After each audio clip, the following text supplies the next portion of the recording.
Let's go Magic School.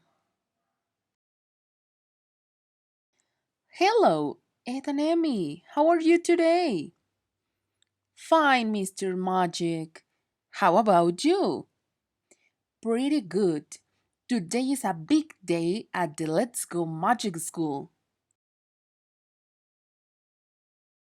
Mr. Magic, what's this? ¿Qué es esto? It's my new magic box. Es mi nueva caja mágica. These are my new magic pencils and my new magic notebook. What are those? Those are my new magic pencil sharpener, my new magic calendar, and my new magic clock. What can the magic clock do, Mr. Magic?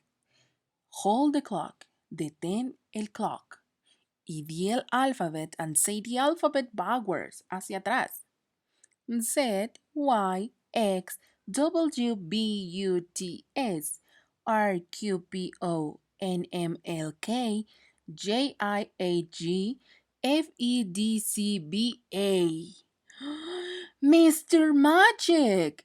Mr. Magic is John y ahora es joven and thin y delgado.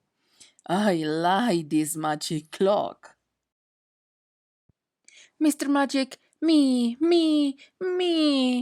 Can I hold the magic clock? ¿Puedo detener el magic clock? Okay.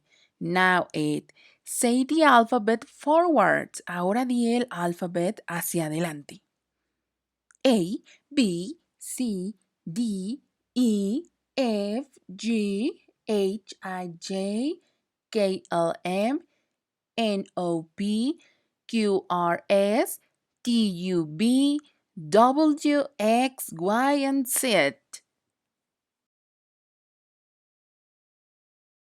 Mr. Magic, Ed is old and tall, es viejo y alto. And nothing, y no está delgado. And the head, it's, it's round. Y la cabeza es redonda. The head is a globe. Old? Round? Nothing?